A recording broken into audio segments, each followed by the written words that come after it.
afternoon. Hello. Welcome back. Wait, nobody likes my outfit? I'm not quite understanding this. It's okay. There might be issues if people start commenting on my outfit. Okay, so first I want to officially welcome Kelly O'Donnell as the new president of the White House Correspondents Association, and thank you to, she's not here, but thank you to Tamara Keith for her partnership over the last year. Very few people understand just how much work is required by the WHCA and the White House to ensure press coverage and related travels as smoothly as possible. And we are looking forward to working closely with you, Kelly O, and in this next chapter. So welcome, welcome, welcome. I'm excited about it. So I have two things at the top, and welcome to anyone who traveled with us abroad. Welcome back. Hopefully you got some rest over the weekend. But the first thing I want to talk about it's on a subject that's gotten increasing attention over the last few weeks, certainly the last couple of days. And I want to quote a Republican senator in 2022. So bear with me here. Quote, "Leaving our military in limbo is never the right thing to do," end quote. That same senator also said, quote, "Our military isn't a political pawn." The year before, this Republican senator declared, and I quote, "Our job as elected official is to make sure that those who have stepped up to defend our country have the resources that they need to do their job and to do it safely." Strangely, though, that person who said these things seems to have forgotten them, and that person, as you all know, because you've all covered this very closely, is Tommy Tuberville. So right now, Senator Tuberville is hijacking what has traditionally been a bipartisan process, the National Defense Authorization Act. He's also delaying the confirmation of hundreds of qualified and capable military nominees, depriving our armed forces of leadership it needs. The Pentagon is going without a Senate-confirmed Marine Corps commandant for the first time ever in over a century because of this attack on our national security. A cascading effect of delayed promotions threatens to brain drain from the military. And military families do not know where they will live, where spouses will work, where children will go to school. Senator Tuberville himself said in 2021, and I quote, of course, "Military spouses make sacrifices every day for their country. They are the backbones and support systems for our troops, often balancing this with family life, moving towns, and being separated from loved ones." Senator Tuberville from 2021 and 2022 should intervene with 2023 Senator Tuberville, because clearly there's a problem here.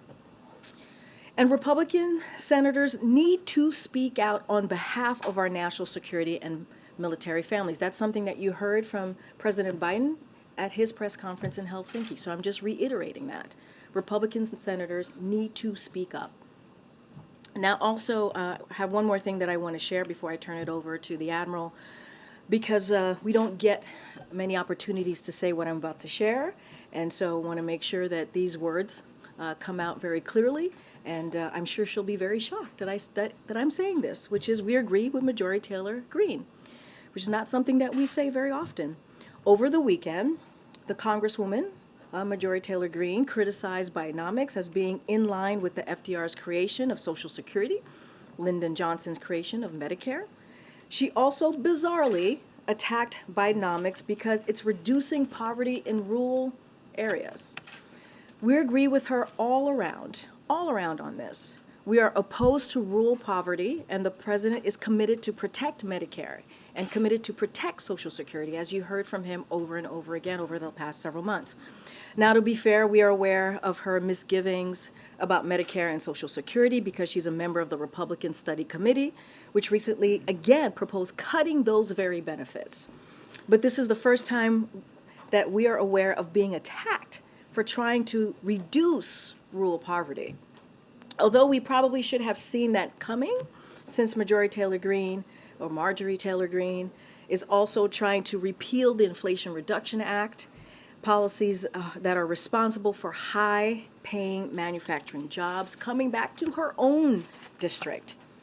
Now, President Biden looks forward to visiting her district, as you've heard him say many times before, to highlight those good-paying jobs and the differences that they are making in the lives of real people on the ground in Georgia.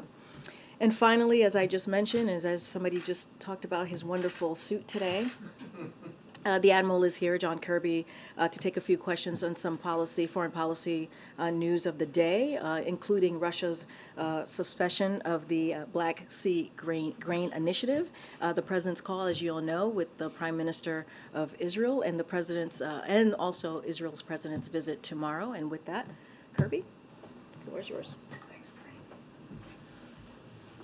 Good afternoon, everybody. So I want to start today by addressing Russia's irresponsible and dangerous decision to suspend its participation in the Black Sea Grain Initiative, which will exacerbate food scarcity and harm millions of vulnerable people around the world. Admiral, I'm not sure the microphone is working. Yeah, we can't hear you. Same for KJP. Yeah, we can Sorry hear about you. that. Maybe we can. I will contact someone. Should I just yell? Yeah. I can do that. You're on deck. Admirals can do that. Is that better? Sounds like it is. No? No, I Yeah? don't think so. Okay. Give us a second. Want to make sure you're heard.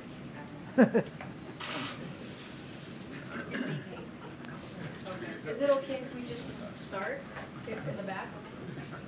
No? Maybe you could hear him, and same with you. It's just muted today. Okay. I'll try to project. We'll do our best. I've had my grandkids for the last 2.5 weeks, so projecting is something I'm good at right now. I want to start today by addressing Russia's irresponsible and dangerous decision to suspend its participation in the Black Sea Grain Initiative, which will exacerbate food scarcity and harm millions of vulnerable people around the world. The Black Sea Grain Initiative has been critical to bringing down food prices, which have spiked as a result of Russia's brutal and unprovoked invasion of Ukraine. More than half of the 33 million metric tons of grain and foodstuffs that have been shipped through the initiative have gone to developing countries, including some of the most food insecure regions of the globe. These shipments have helped drive down and stabilize global prices, and every shipment under the initiative has contributed to reducing hardship in the world's poorest countries, since bringing grain to world markets lowers food prices for everybody. Russia's decision to resume its effective blockade of Ukrainian ports and prevent this grain from getting to markets will harm people all over the world.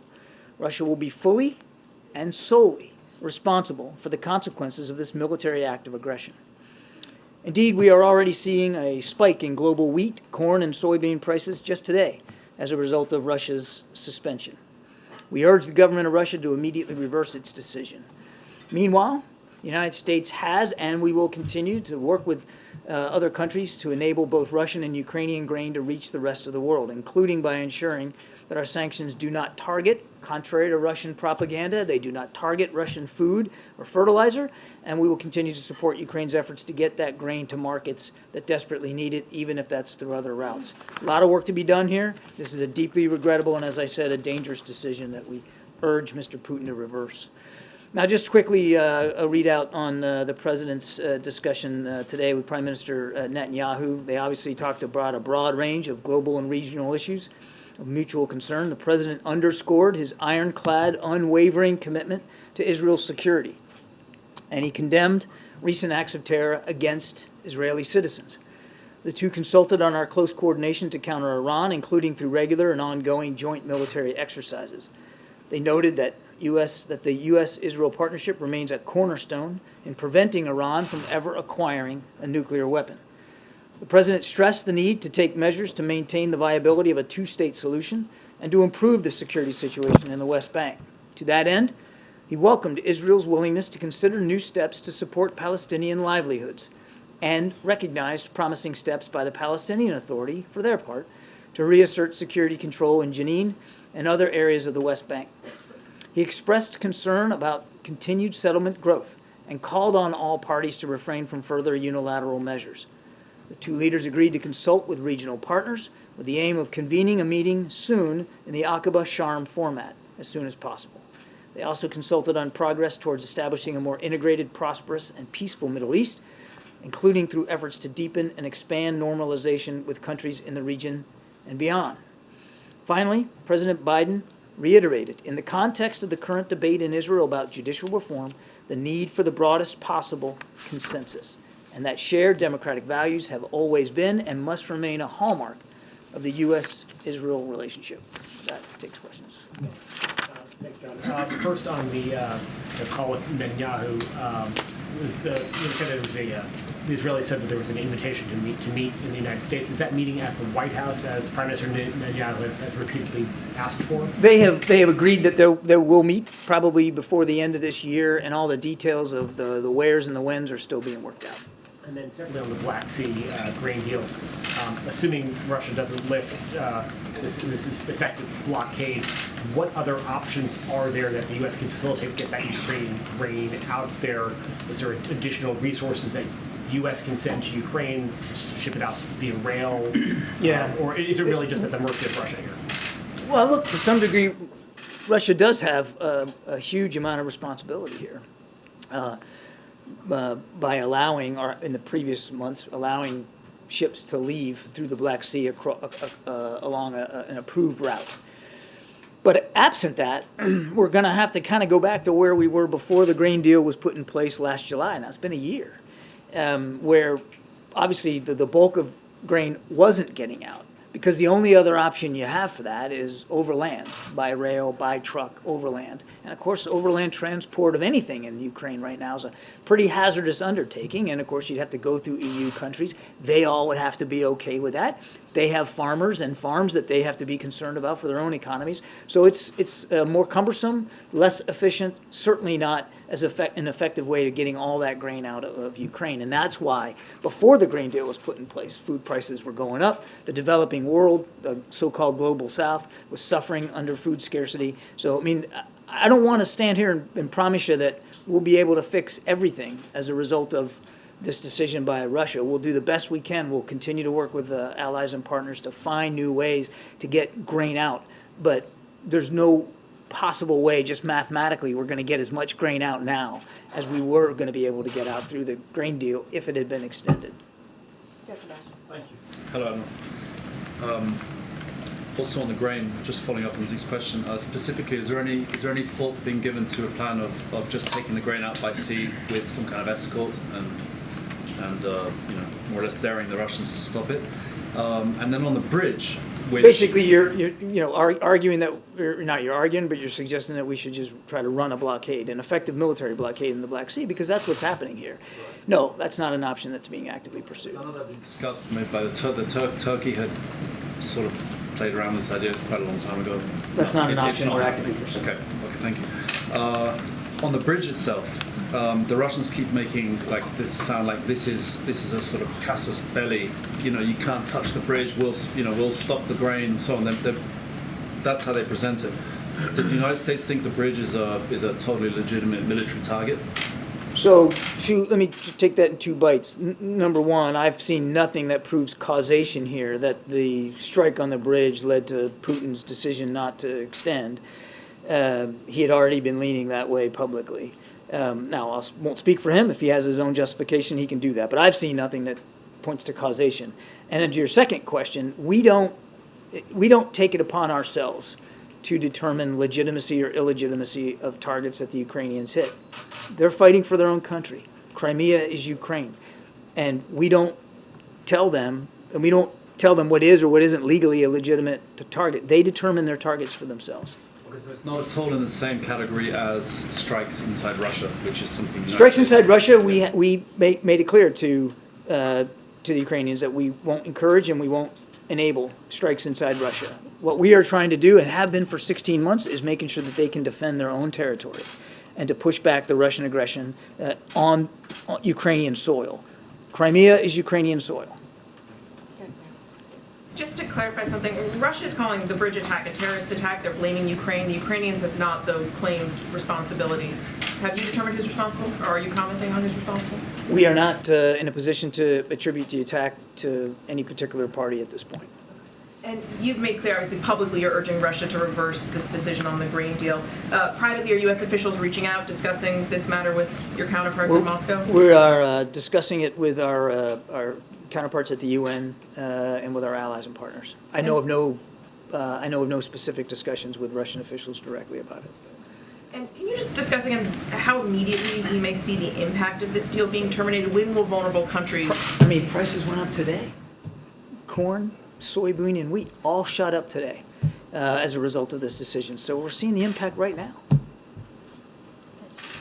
Thanks. Admiral, just one more follow on the bridge. Have you assessed whether the attack had any effect on Russia's strategic ability to move military equipment in and out of Crimea? Yeah. The short answer is I don't know. I mean, I can't. We haven't. Let me put it another way. We haven't seen any impact of the strike on the bridge to Russia's defensive posture and their military capabilities in Crimea or in southern Ukraine. I mean, they are still arrayed in defense in depth. They are still fighting Ukrainian forces, still trying to push back elements of the Ukrainian counteroffensive. I think it's just too soon to know whether that attack on that bridge is going to have any significant military impact on their ability to continue to fight this war. And yes, it provided land access, terrestrial access to Crimea, but the Russians have many, many, many other ways of providing logistics and sustainment to their troops in Ukraine. So my hunch would be that this won't have a dramatic effect on them. Just another on Israel. The Congresswoman Jayapal said that Israel is a racist state. She later walked that back, but there's been one in a number of comments from some Democratic lawmakers about Israel, and just wondering if the White House had any response to those comments. Well, we saw that she apologized, and we're glad she did. We think an apology was the right thing to do for those comments. I think, as you saw from my readout of the call with Prime Minister Netanyahu, and you'll see this tomorrow when the president gets a chance to meet with President Herzog, our commitment to Israel is ironclad, and we're going to make that clear and consistent every chance we get. Karine, thanks, Kirby. I want to ask you about the Chinese hacking campaign that affected Secretary Raimondo, among others. Do you have an update on how much damage may have been caused by this hack, what information was taken, and also what does this episode tell you about the Chinese's ambitions and capabilities with regard to spying? Okay, there's a lot there. So just let me set it up here. It's important to remember what this was. It was an intrusion into Microsoft Cloud services on an unclassified level. And this intrusion allowed the hackers to get access to some email traffic, particularly that is the main concern here of various government officials and agencies. The reason Microsoft knew about it was because we told them about it. We found it and alerted them to that. And in so doing, we also took steps immediately to minimize any further impact by this intrusion and to close down any additional vulnerabilities. We're going to continue to evaluate the cyberspace environment in the wake of this to make sure that those fixes are in fact doing the job that we expected them to do, and that we're still protecting our vulnerabilities through cloud services and through unclassified email. So we're mindful of this. I think it's important to remember that our systems get attacked, and we're fending off intrusions every day. I mean, from a variety of state and non-state actors. Cyber resilience and cyber security is a paramount concern for the president. You know, we've just recently released a brand new cyber security strategy for the country, and certainly for the government, that we think will have a positive impact on our ability to operate much more effectively and much more safely in that space. Now, as for the attribution, we're not in a position right now, and I don't have an update for you on the investigation to give. We're not in a position to independently verify attribution, but we have seen nothing that would cause us to dispute Microsoft's finding that it was a hacking group out of the PRC. So you just said that you fend off these attacks every day, but in this case, you didn't fend it off, and all the things you talked about were reactive, not proactive. So are you doing enough to proactively prevent the Chinese or another government from from gaining access into our, government emails?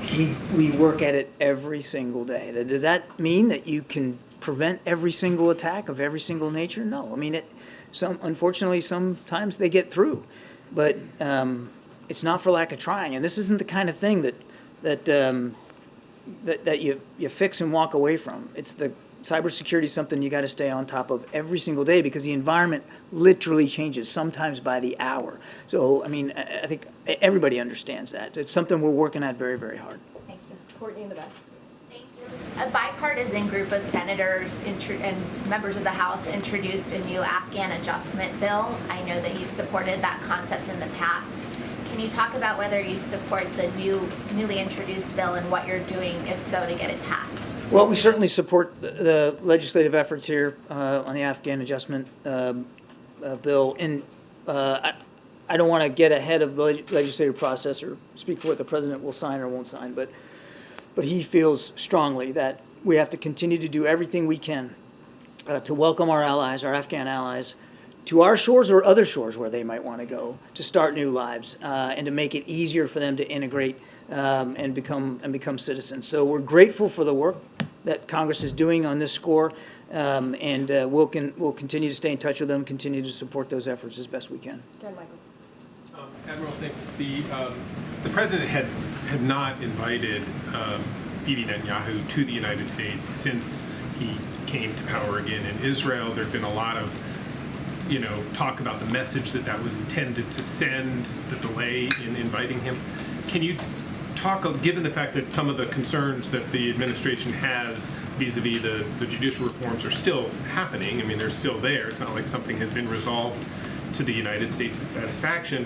Can you talk about what went into the decision or what the president's thinking or the president's advisors thinking about finally extending an invitation and saying, yes, we want you to come here to the United States? Everybody's getting focused on the invitation and the meeting. And again, there will be a meeting here in the United States sometimes in the fall. But for the president, it was this was a phone call that he and Prime Minister Netanyahu had actually been trying to get on the books for some weeks, and he just came back from travel. And Prime Minister Netanyahu had some issues he had to deal with back home, and so it just the call fell today. That doesn't mean that, and you shouldn't take away from the fact that they had a conversation today and that they'll meet again in the fall, that we have less concerns over these judicial reforms or less concerns over some of the extremist activities and behavior by some members of the Netanyahu cabinet. Those concerns are still valid. They're disturbing. The president had a chance to reiterate, as I said in my opening statement, our concerns about all that in his phone call with the Prime Minister. And what we have found to be a useful process here is dialogue and diplomacy. These are two leaders that know each other, have known each other for a long time. And as friends can and friends should, you speak honestly, openly, forthrightly, candidly, you lay it out there. And President Biden has done that. He's done it publicly with respect to the judicial reforms, and he'll continue to do it in his conversations with Israeli leaders. So we shouldn't read anything into the fact that he finally relented and said, yes, we'll meet face to face.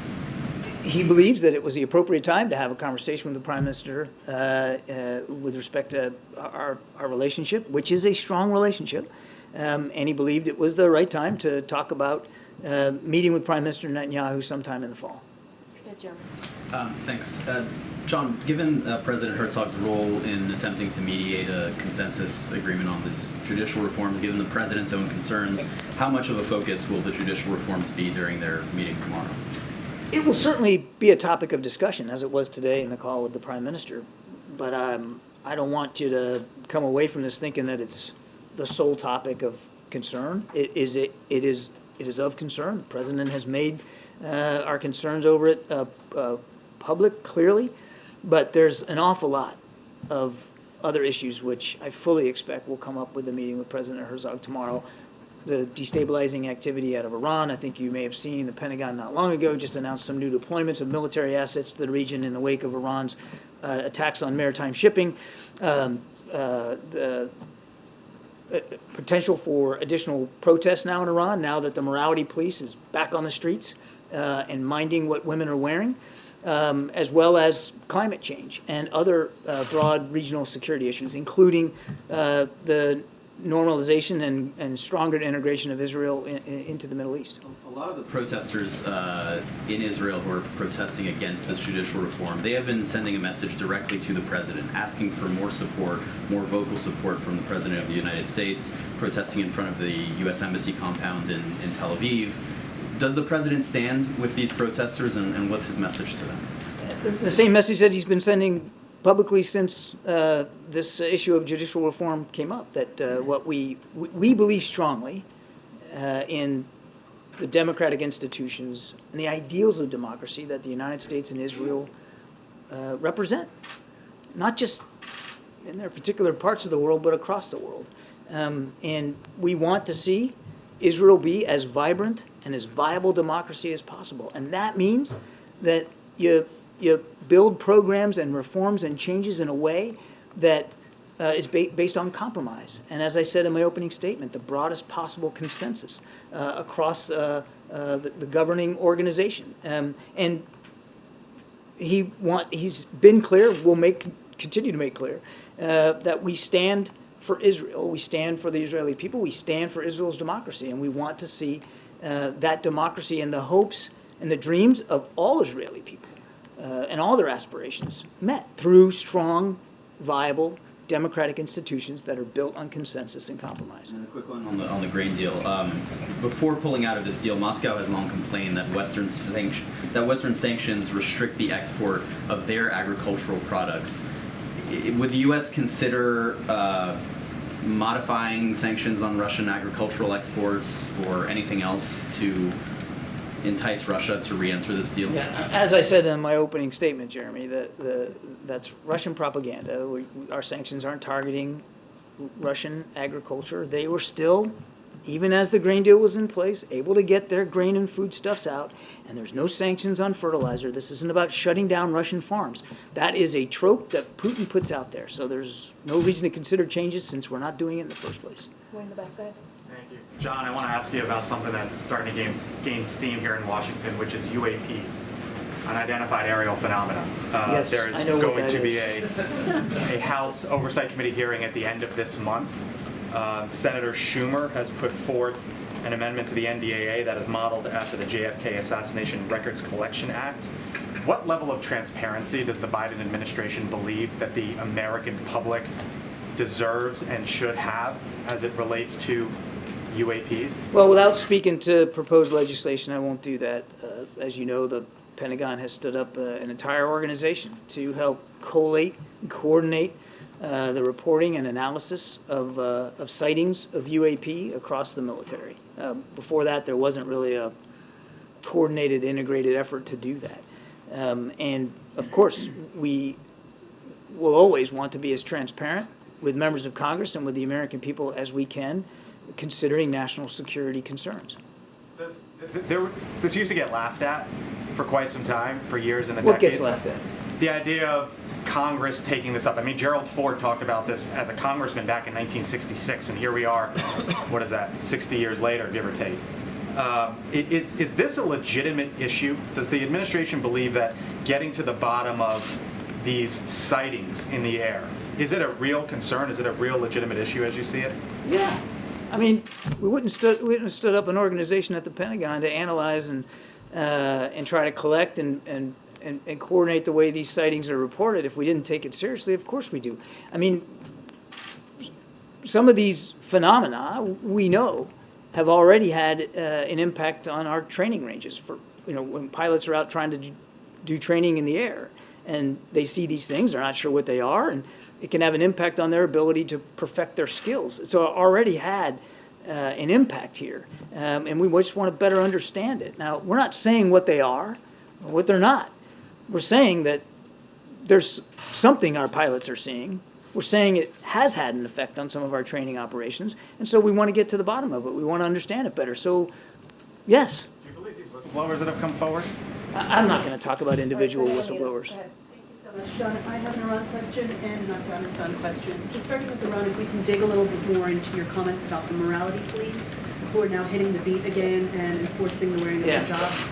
what is the administration's take on this? What leverage do you have to counter this? Can you maybe extend more asylum invitations to Iranian women, so on and so forth? Well, as you know, we've already sanctioned members of the morality police. We've sanctioned some entities that have supported the activities of the so-called morality police. It's already led to the death of one young woman and the injury and wounding of countless others, men and women.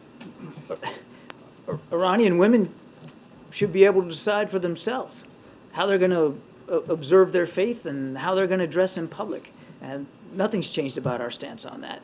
And we'll watch this closely. And if we believe that more accountability needs to be had, if we believe that we need to take additional action to put more pressure on the regime, we'll do that.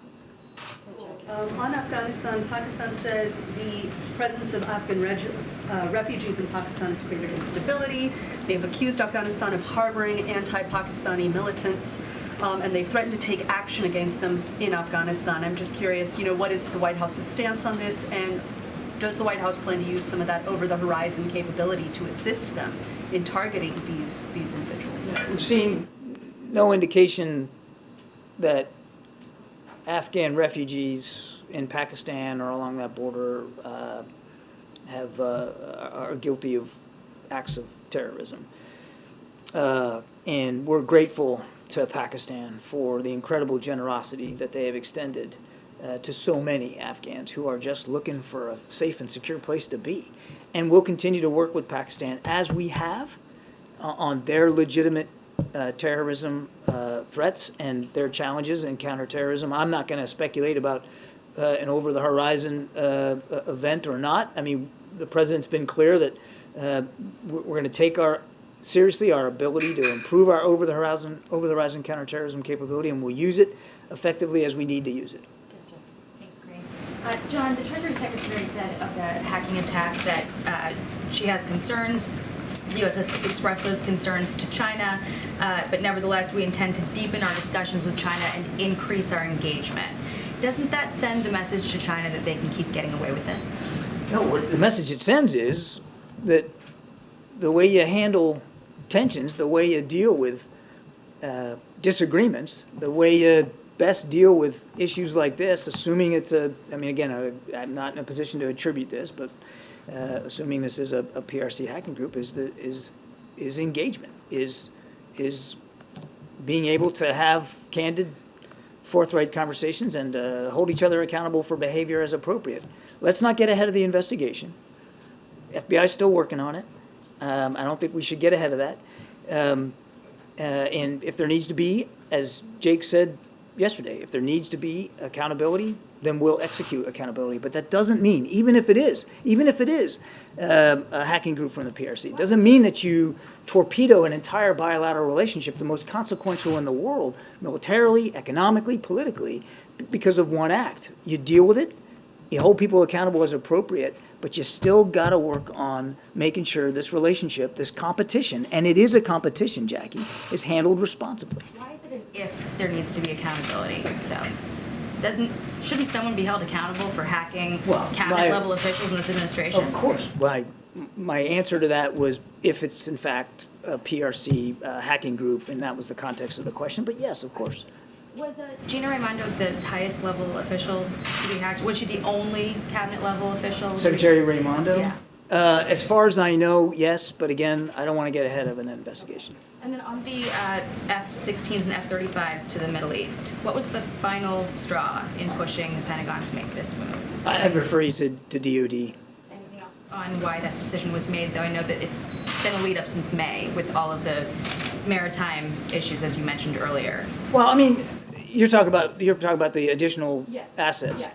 I mean, first of all, again, I'd point you to the Pentagon to talk about that with more specificity. But we have seen in just recent weeks an increased level of activity in the maritime environment of Iranian attacks on maritime shipping. They have become more bellicose, more active, and more dangerous to peaceful maritime shipping in the Gulf region. And the Secretary of Defense wants to make sure, as he should, that we've got the proper capabilities and assets and readiness in place to deal with that. Just a couple more. Thank you. So on Tunisia, this weekend Libyan border guards have rescued dozens of migrants, including children who have been left in the desert by Tunisian authorities without water or food. Human Rights Watch accused in a report Tunisia of carrying out collective expulsion of sub-Saharan migrants. The United States have a pretty strong relationship with Tunisian authorities, so have you been talking to them? What's your message to the Tunisian president? You know, I really don't have a good sense on that today. I'd refer you to our colleagues at the State Department. Thanks, Greg. Kirby, there's an FT report that for the past decade, millions of U.S. military emails containing highly sensitive information have been misdirected to Mali due to a typo with .ml instead of .mil.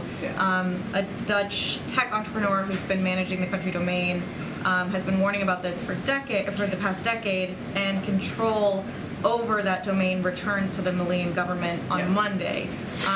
They're a Russian ally, so what is the administration doing to deal with this issue and prevent our sensitive military data from potentially falling into the hands of a Russian ally, and how is this allowed to go unaddressed for the past decade despite warnings? I would first point you to our colleagues at the Department of Defense. This is really more for them to speak to. As I understand it, they have now for quite some time have in place a tool that stops outbound emails that don't have the .mil at the end from going. There's not a huge amount that they can do for people sending emails into the .mil domain from outside. For instance, if you're working on your home computer and you're sending a document to your work account or something like that, which actually shouldn't be working on official stuff at home anyway, but they have done training of DoD employees, as I understand it, to warn them about that practice. But when it's inbound to a .mil address without MIL, there's not a lot that the Pentagon can do to stop that. But they're obviously been mindful of this for quite some time and have been, again, working on outbound fixes and working on training for any problems of inbound traffic. And then we'll take two from the back. There is a meeting tomorrow from an emissary of the Pope with the President, Cardinal Zuppi, about humanitarian issues with Ukraine and so forth. Are you able to preview that at all? And is there any particular urgent event that is having him travel from Italy to meet with the President? The Cardinal's coming at the specific request and as an envoy of the Pope to have discussions here about the war in Ukraine, specifically about humanitarian concerns in Ukraine. As an example, the thousands and thousands of Ukrainian children that have been shipped off to basically concentration camps in Russia or Russia-occupied territory, and we look forward to having those discussions. Brian, and we'll take two from the back. Thanks, Karine. John, if this sounds obvious to you, just let me know. In speaking with members of the DoD today, they say if Russia was successful on the battlefield, that we wouldn't see this instigate. They wouldn't instigate a blockade. I'd like to know if you agree with that, and if so, how weakened do you think Russia is? And as an ancillary to that, could you just upgrade us on the Wagner Group and any lingering effects that's had on the Russian military? Well, there's a lot there, Brian. I can't. I won't even pretend to get inside Putin's brain on why he's made this, as I said, reckless decision on the grain deal. It's completely irresponsible. And whether it's related in some way to how poorly they're doing in Ukraine militarily, or whether, as in Jeremy's question, it's related more to grievances that he has conjured up about Russian agriculture, I don't know. We just know that it's reckless and irresponsible, and we want them to change their view on this. As for how the counteroffensive is going, the Ukrainians have said themselves they're not going as fast or as far as they would like. This is tough. I mean, we knew it was going to be hard when we were talking to them months ago about this, and it's turned out to be hard. The Russians have had months to dig in and to be entrenched, defense in depth, and defense is the stronger form of war. They're taking advantage of that as the Ukrainians try to go on the offense now for really not the first time, but certainly the first time in a long time throughout the 16 months of war. And they're running into effective defenses, including significant minefields. And it's hard enough to go through a minefield, whether it's a maritime or terrestrial minefield, all by itself. And when you're being shot at and shelled, which they are, it's particularly hard. So we're just going to keep stay focused on making sure that they have all the tools and capabilities that they need. And I don't know if I completely answered yet a third question. Yeah, well, do you see any lingering effects because of the Wagner Group? I mean, is there any? No. I mean, no. We don't know where all these guys are. We think some of them may still be in Russian-occupied territory in Ukraine. We know some have gone to Belarus. We've seen reports that some have gone to Africa. I mean, there's still a viable group here. And they're still doing some pretty bad things. But whether or not what happened with Mr. Prigozhin has had a dramatic impact on the war in Ukraine, I would have to say it's too soon to know right now. And the short answer is, in terms of the counteroffensive, we haven't really seen a major impact. All right, go ahead, Phil, and then Raquel. And then we're gonna Thank you, Karine. The administration has been critical of Senator Tuberville with his holds on military promotions because of social policy and saying that he is harming military readiness. On the flip side of that impasse, and this is something that Republican lawmakers have raised, why is the new DoD policy on abortion critical to military readiness? I'm really glad you asked that question. No, I mean, I really am. 1 in 5 members of the U.S. military are women, 20%. We're an all-volunteer force.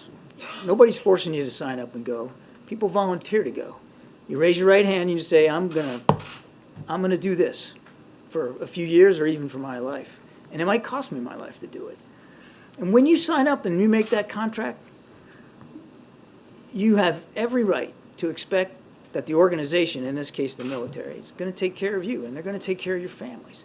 And they're going to make sure that you can serve with dignity and respect, no matter who you are, or who you love, or how you worship or don't.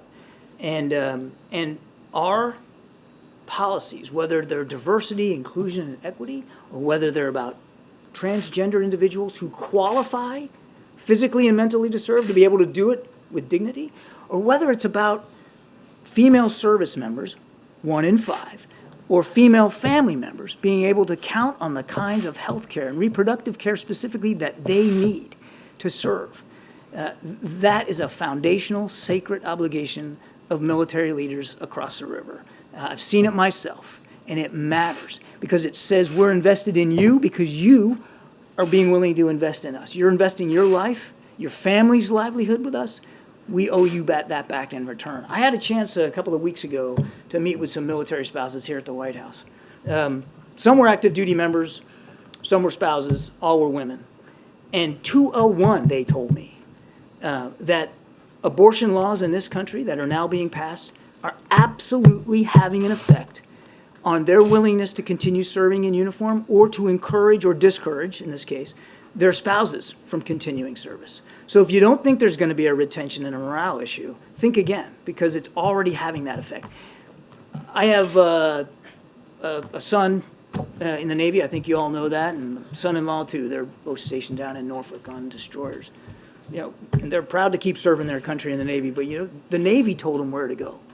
You go where you're told. That's the way orders work. You go where you're assigned. You don't get to choose. And so what happens if you get assigned to a state like Alabama, which has a pretty restrictive abortion law in place, and you're concerned about your reproductive care? What do? Do you say no and get out? Well, some people may decide to do that. And what does that mean? That means we lose talent, important talent. And we're, again, an all-volunteer force. Recruiting is tough enough as it is with a very strong economy out there. We want to keep the people that we get, and we want to make sure that they can continue to serve. So it can have an extremely significant impact on our recruiting and our retention. Not to mention, it's just the right darn thing to do for people that raise their hand and agree to serve in the military. Okay, Raquel. Thank you so much, Karine. Hi, John. John, last week, Congresswoman Ocasio-Cortez asked the U.S. government to release secret documents about the U.S. involvement in the military coup in Brazil in '64. In a few days before that, a group of Brazilian organizations sent a letter to President Biden to request the same. So what is the U.S. position on this matter, and will the administration consider releasing those documents? You know, I'm going to have to take your question. I am not tracking this particular event, and I don't want to speculate right now. But I'll tell you what, we'll take the question and we'll get back to you. We'll get you an answer. Thanks, everybody. Thank you, Admiral. See ya. And Admiral, I want to say thank you for your service and raising your hand, dignity and respect. That was really important. Thank you. Oh, now the mic works. Okay, go ahead. Kick us off. I don't have anything else. Thanks, Karine. First off, on the rising grain prices that John discussed before, is there any U.S. government concern that could sort of raise inflation concerns here at home? Really, we saw positive trend lines in the last few months, but that could reverse some of that progress. So look, I think you said something that I definitely want to lean into is we've seen some positive trend lines over the last 12 months in particular as it relates to inflation and how we have seen it ease. We saw that most recently in the CPI numbers that we saw just last Wednesday. And so it's gone down 12 months in a row to 3%, which is the lowest it's been in the last 2 years. And everything that you are seeing with our economy being stronger, wages going up, unemployment going down, staying under 4%, something that we haven't seen in 50 years, is because of Bidenomics, as you've heard us talk about. It's because of the work that this president has done. And certainly we are leading globally and as our economy is getting back on its feet, especially after getting through this pandemic. As far as the inflation that may be caused because of the grain, I know the Admiral talked about how we've seen some prices go up just today. I don't have a full account of how that's going to certainly affect the positive momentum that we've seen as far as inflation going down, but it's certainly something that we're going to monitor and keep a close eye on. And separately, Kirby got a question about Congresswoman Jayapal's comments. I'm going to ask you about another Democratic official's comments. Robert F. Kennedy was filmed at a dinner suggesting that COVID-19 was ethnically targeted at certain populations. The president's the leader of the Democratic Party. Does he believe that that sort of language, rhetoric, sentiment has any place in the Democratic Party or in American public life at all? It's an important question. I want to be careful here because I don't want to address a 2024 candidate, right? We're not going to do that from here. But what I will say more broadly, which I think is important, because I think if you look at the last 2-3 years since 2020, since this pandemic hit, there are countless Americans, American families who are seeing an empty seat at the Thanksgiving table, right? For the past, who knows, couple of years, past year, couple of years, because of what the pandemic has done to families across this country, because of the suffering of COVID. And that is something that we have to acknowledge. And that is something that is important that we speak to. Because if anything, all of us probably have that same, sadly, that same thing in common, that we have lost someone that we loved because of this pandemic. So the claims made on that tape is false. It is vile. And they put our fellow Americans in danger. If you think about the racist and anti-Semitic conspiracy theories that come out of saying those types of things, it's an attack on our fellow citizens, our fellow Americans. And so it is important that we essentially speak out when we hear those claims made more broadly. I want to quote something that the American Jewish Committee said, which is the assertion that COVID was genetically engineered to spare Jewish and Chinese people is deeply offensive and incredibly dangerous. Every aspect of these comments reflects some of the most abhorrent anti-Semitic conspiracy theories throughout history and contributes to today's dangerous rise of anti-Semitism. And so this is something that this president and this whole administration is going to stand against when we hear that type of those false claims against Asian Americans, against Jewish Americans. We're going to continue to speak out, and we believe, and this is something that we just heard, it's important to protect the dignity of our fellow Americans. It's important to respect our fellow Americans, and so it is, as you can understand, the core principle of our country. And then lastly, you took a 2x4 earlier to Senator Tuberville. The senator is the president is a former longtime member of the Senate.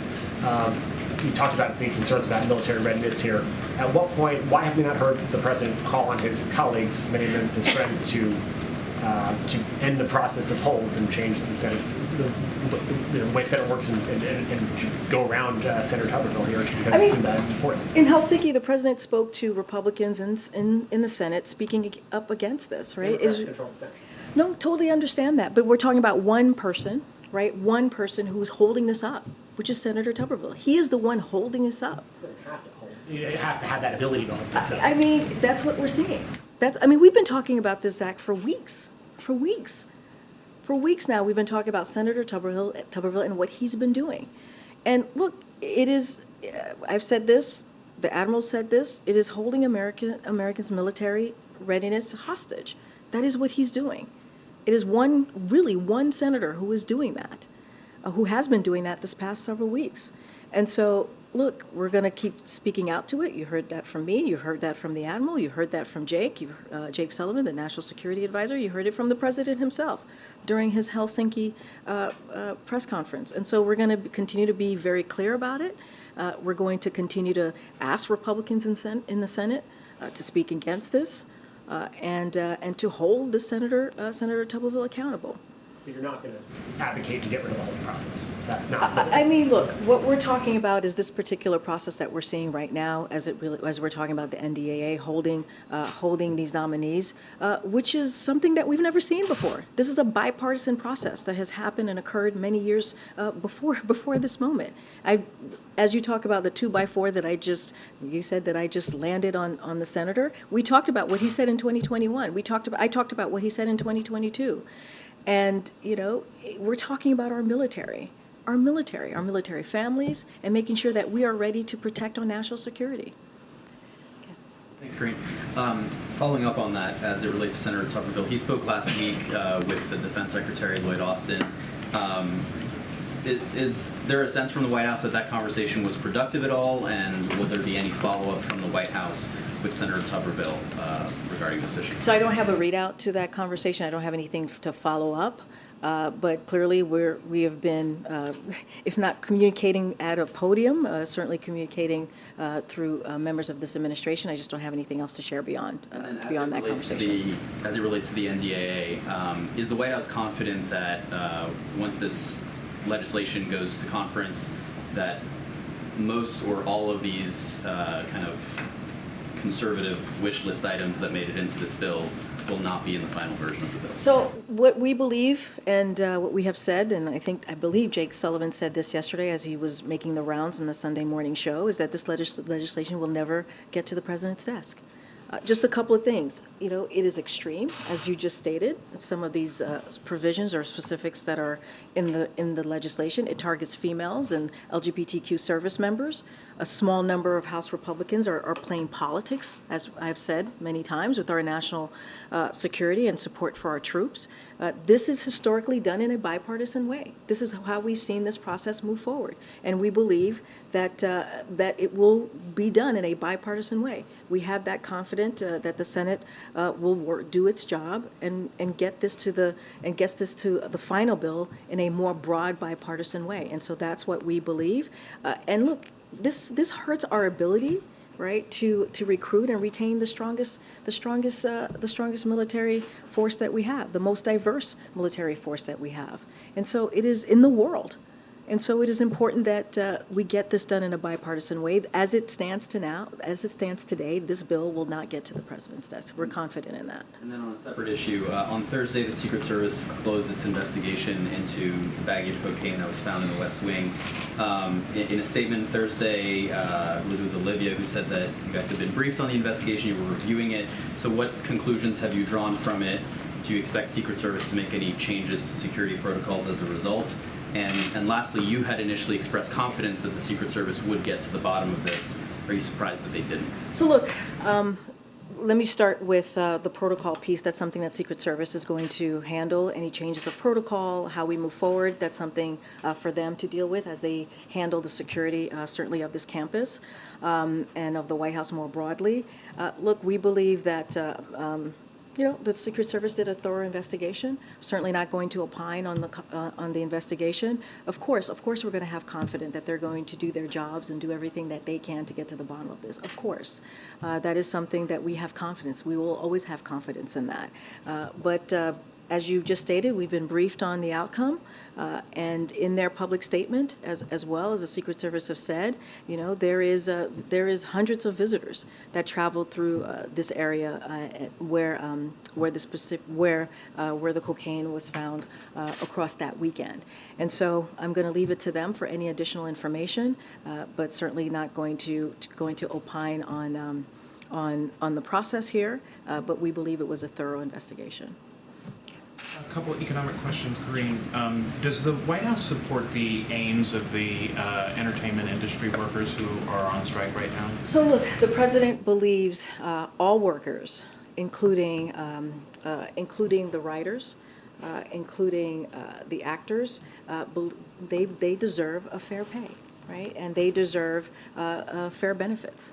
That is something that the president believes. This is a president, as you've heard us say over and over again, that is the most pro-union president in history. And so he believes in and consistently support workers' their right to strike. You've heard him say that. He believes in collective bargaining and how it works. And so that's what he believes. It helps business succeed, and it helps also workers secure wages so that they can raise their family. We've been talking about dignity and respect, so families can raise, Americans can raise, workers can raise their families with dignity and respect. So we sincerely hope that both actors and writers strikes get resolved, and that the parties come together and have a mutually beneficial agreement as soon as possible. But of course, we believe that all workers, including writers and actors, have the right, deserve to be able to have a fair pay and benefits. So we've got that strike, we've got the issue with the Teamsters. Is there any concern at the White House that labor strife generally is going to lead to more generous contracts and push wage inflation up higher? Do you agree with current and former Fed officials who say that wages need to not rise as quickly as they are to get inflation back down to target? So look, I'm not going to get into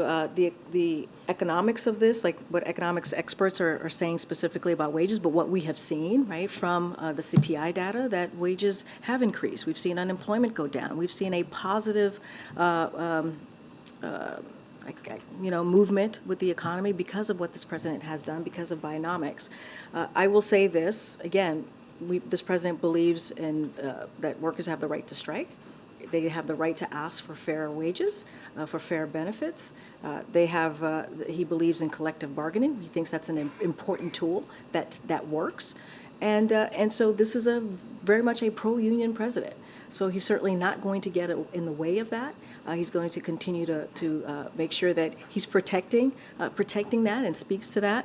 But as it relates to the economy more broadly, what we've seen from the data is important as well. What we've seen from what the president has done with his own policy is indeed working. When you think about more than 13 million jobs created, when we see wages going up, when we see unemployment going down, that's important. That's because the president has made it a priority to make sure that we have an economy that works for all, that builds an economy from the bottom up, middle out. And that's what you've seen from every policy that this president has put forward. And just one more on that. The president had a tweet out last night saying that real wages for the average American worker are higher than they were before the pandemic.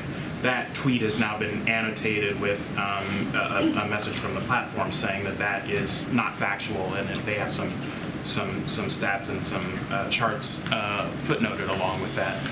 Do you welcome that kind of contestation from tech platforms? We disagree. Do you have any?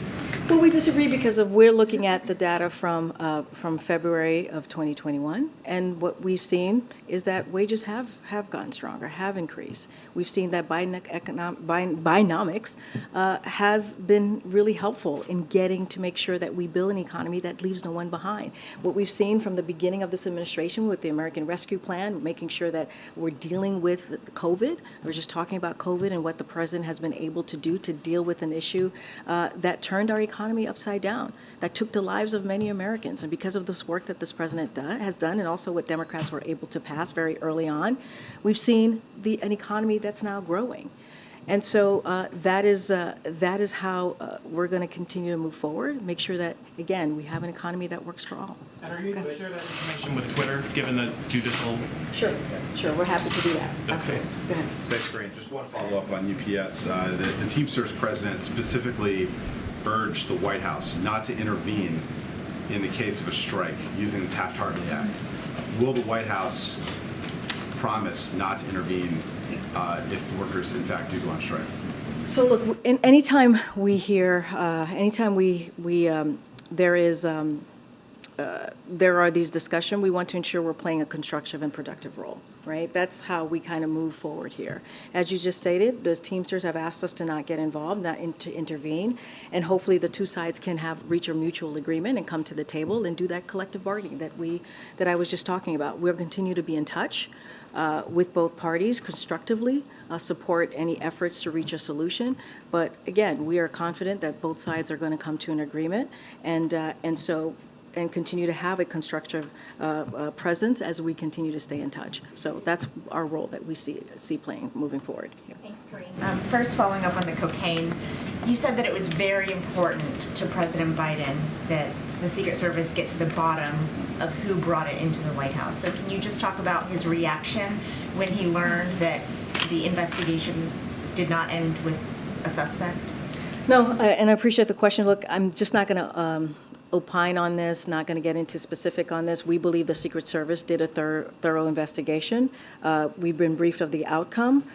They shared the detail in a public statement, which I think is important for the American people to hear directly from the Secret Service who did the investigation. Look, one of the things that they said in the public statement is hundreds of people come through this particular area, and it's a heavily traveled working area, and so that's what they were able to find doing this thorough investigation.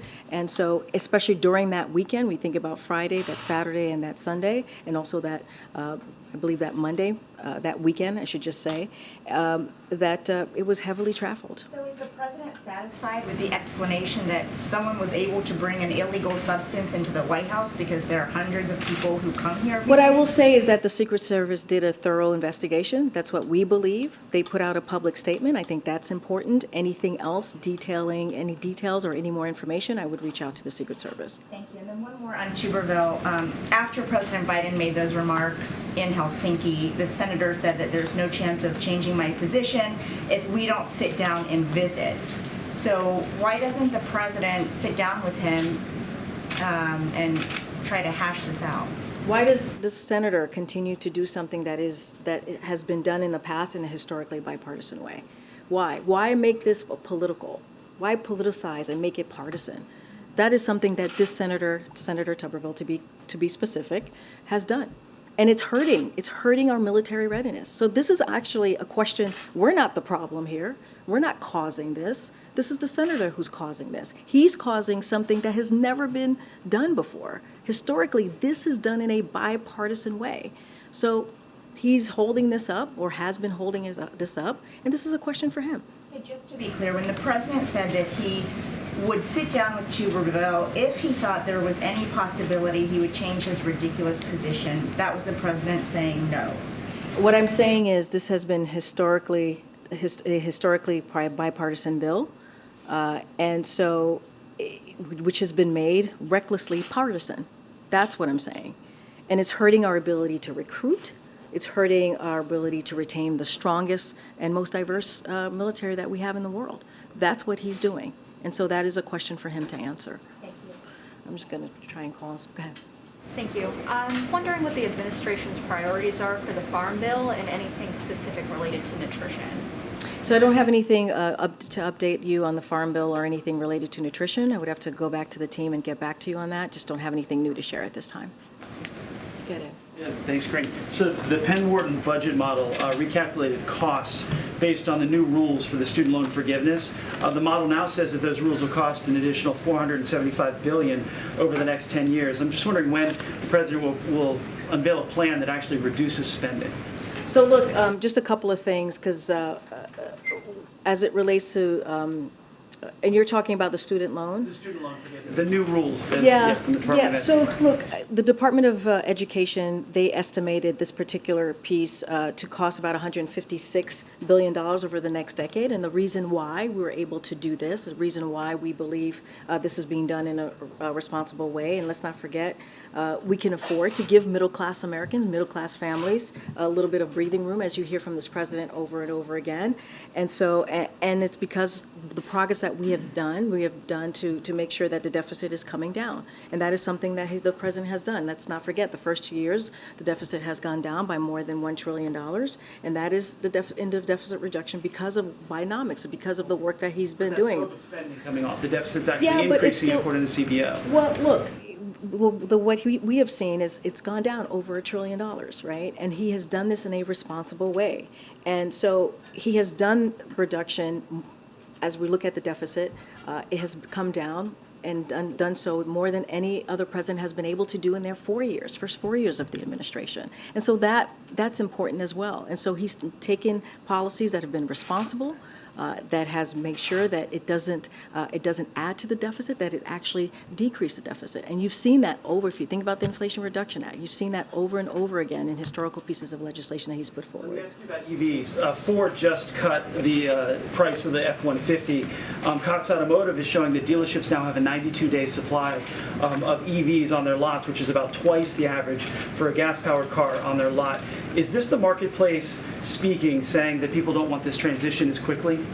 So look, I've seen that same study. A couple things that I also want to make sure that folks know about. The EV sales hit a record high last quarter and increased nearly 50% from the same time last year. So that's important to note. And EV prices are actually down 20% per year over year on average, with EVs that are eligible for the Inflation Reduction Act credit seeing high demand. So we're seeing a lot of high demand here, which matters as we're looking at this study. And because of what this president has done and the congressional Democrats, as we think about the Inflation Reduction Act, sales are going up. Costs are coming down. That's important to note.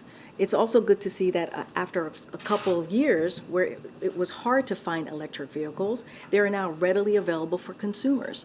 So, that is also important as we move forward with the Inflation Reduction Act, as we move forward in implementing a very historical piece of legislation that's going to deal with climate change, that's going to create record jobs, right? Good paying union jobs. All of these things are coming out of the work that this president and Democrats have been able to get done. Okay. Thanks, Karine. I saw there was a report that President Biden and Senator Sanders are meeting with labor organizers today at the White House. I was wondering, one, if you had any details on that, and two, if the president has any plans to raise the senators' his decision to hold up the president's NIH nominee while the two are at the White House together. So a couple things about the president and senator. They're going to drop by a White House meeting with young workers, organizing unions in a variety of industries, many of which have not traditionally been organized. Workers participating in Monday's meeting include employees of Starbucks, Minor League Baseball, Bluebird, and Sega. During Monday's meeting, the president and Senator Sanders are expected to congratulate organizers for the work they've done to lead a resurgence of labor organizing across the country and discuss his belief that worker power is essential to growing the economy from the middle out and bottom up. So administration officials, just a few of them who are going to be joining the president and the senator, it might have happened already, is Acting Secretary of Labor Julie Su, White House National Economic Council Director Lael Brainard, and White House Director of Government Affairs Tom Perez. And so those are going to be the folks who have, I think this already happened, joined the president and the senator. And I think he might be going to the sticks at some point to take your questions. And were there any plans to raise the concerns about the NIH nominee? That part I can't speak to what was brought up in the conversation that he may have had with the president, but I can tell you about this meeting that occurred moments ago. Okay, go ahead.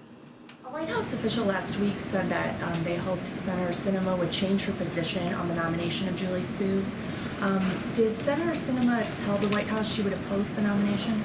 So I don't have anything to share. She's going to have to clearly the senator can speak for herself. What I can say is that we are committed to Acting Secretary Julie Su to get through and become the next Secretary of the Department of Labor. That is our commitment that we have had for the past several months, and we're continuing. It's unwavering commitment, and so we're going to continue to fight hard. The president is going to continue to fight hard. His White House office is going to continue to fight hard to get her through. We believe that she is qualified to be Secretary of the Department of Labor. She has shown that over and over again as a Deputy Secretary of Labor. She has been effective, and she got, as you all know, got Democratic support when she became the Deputy Secretary of Department of Labor, and we believe that she should get that support for this secretary position as well. Go ahead, Courtney.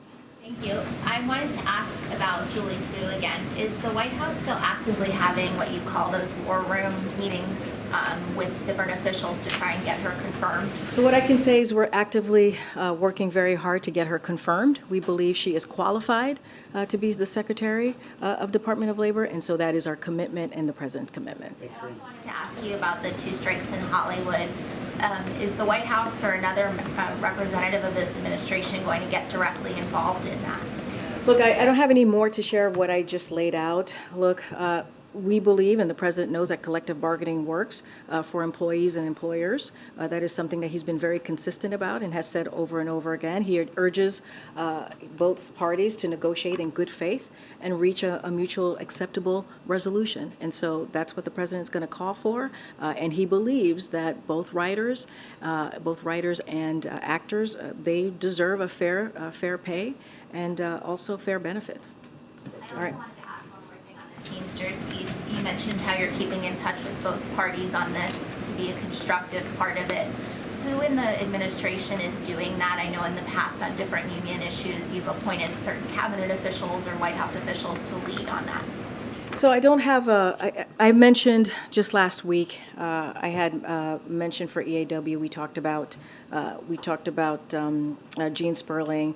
As you know, Julie Su has always been as the acting labor secretary, has always been involved, at least in having these conversations, staying in touch. Don't have anybody particularly leading it, but certainly Julie Su is certainly involved in keeping in touch and having those conversations. Thank you. Great. Thanks, everybody. See you tomorrow. Thank you.